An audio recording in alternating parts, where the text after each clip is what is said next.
அனைவருக்கும் வணக்கம். இன்றைய பதிவில் நம்ம பார்க்க போகிற முக்கியமான விஷயம் என்னென்னா, இந்த குறைந்த தண்ணீரில் எப்படி நம்ம விவசாயம் பண்ணுறதுங்கிற முறைகளை பற்றி பேசிகிட்டு இருக்கோம்.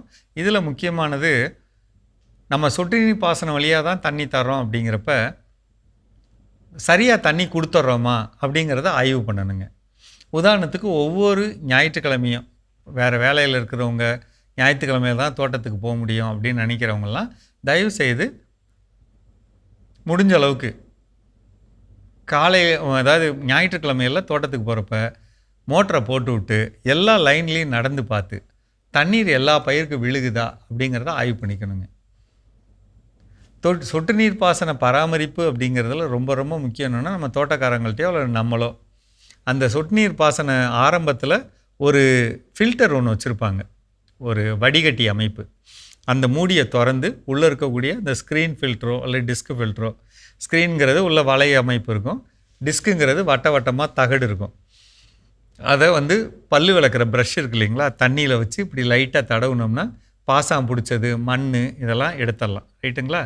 இதை உள்ளே வச்சு டைட்டாக மூடிடலாம். ஒருவேளை தட்டு இருக்குது அப்படின்னா இங்கே பாருங்கள், அந்த மூடி எப்படி வச்சு இந்த கையும் இந்த இப்படி எதிர்பக்கமாக இப்படி திருகினீங்கன்னா லூஸ் ஆகிடும். அதை தண்ணியில் அலசிட்டு திருப்பி டைட்டாக மூடி உள்ளே வைக்கிறோம். இது தினசரி பண்ண வேண்டிய அமைப்புங்க. முடிஞ்ச அளவுக்கு தினசரி பண்ணிடணும். இதுவே பாதி பிரச்சனையை சரி பண்ணிடும்.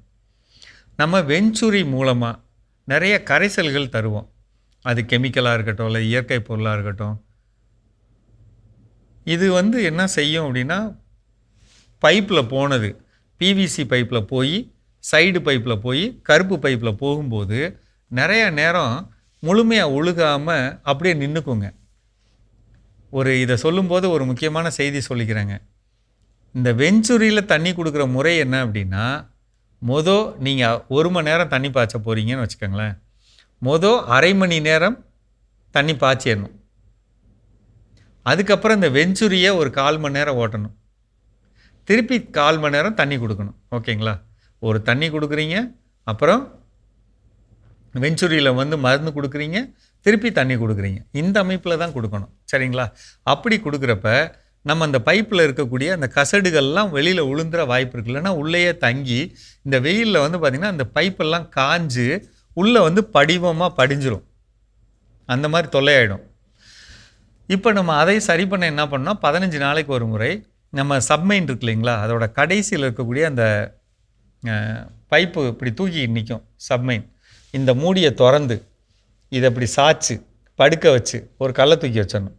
இப்போ மோட்டரை போடுறீங்க, இது வழியாக தண்ணி இதில் சீத்துன்னு அடிக்கும். இப்படி அடிக்கிறப்ப உள்ளே இருக்க கசடெல்லாம் வெளியே போயிடும். அப்புறம் இதை தூக்கிட்டு மூடிடுறோம்.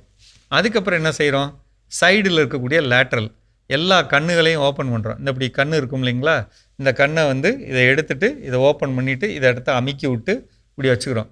இப்போ நம்ம ஒரு சைடை மட்டும் மோட்ரு போடுறோம். வரக்கூடிய தண்ணியெல்லாம் அடித்து எல்லாம் போகிற மாதிரி தெளிவாக போனவுடனே பார்த்திங்கன்னா பைப்பு இந்த சைடு நல்லாயிரும். அப்புறம் இதை மூடுறோம், அப்புறம் இந்த சைடு. இப்படி செய்கிறப்ப ஒரு அமைப்பு, சொட்டு நீர் பாசன அமைப்பில் எந்த படிவு இல்லாமல் இருக்க வாய்ப்பு இருக்குது.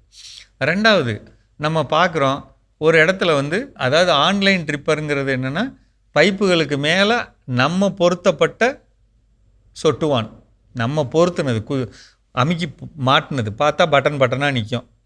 அதில் தண்ணி வரலையா, இதை கழட்டிட்டு இன்னொன்று மாட்டிக்கணும். இல்லைங்க, நான் அந்த பைப்பு ஃபுல்லாகவே பைப்லேயே இருக்கிற மாதிரி சொட்டுவான் நான் போட்டிருக்கேன் அப்படின்னா, தண்ணி வரலைன்னா அந்த இடத்த மட்டும் பிளேடு வச்சு அறுத்துட்டு அதை தூக்கி போட்டுட்டு ஒரு கனெக்டர் வச்சு ரெண்டையும் கனெக்ட் பண்ணிக்கணும். அப்படி இல்லைன்னா அந்த பைப்போட எக்ஸ்ட்ரா கிடைக்கும், அந்த சொட்டுவான் இருக்க மாதிரி, அதை உள்ளே வச்சு சொருகிக்கணும். இப்படி பண்ணுறப்ப நமக்கு எல்லா பயிர்களுக்கும் இந்த கோடை காலத்தில் தண்ணி கிடைக்கிறத உறுதிப்படுத்த முடியும். பராமரிப்பு ரொம்ப முக்கியங்க. இந்த பராமரிப்பில் மோட்டரை பார்த்துக்கணும், பைப்பில் தண்ணி போகிறத பார்த்துக்கணும், கடைசியில் சப்மைனோட கடைசியில் பிவிசி பைப்பில் அடைப்பு இருக்கான்னு பார்த்துக்கணும், லேட்ரலில் அடைப்பு இருக்கான்னு பார்த்துக்கணும்.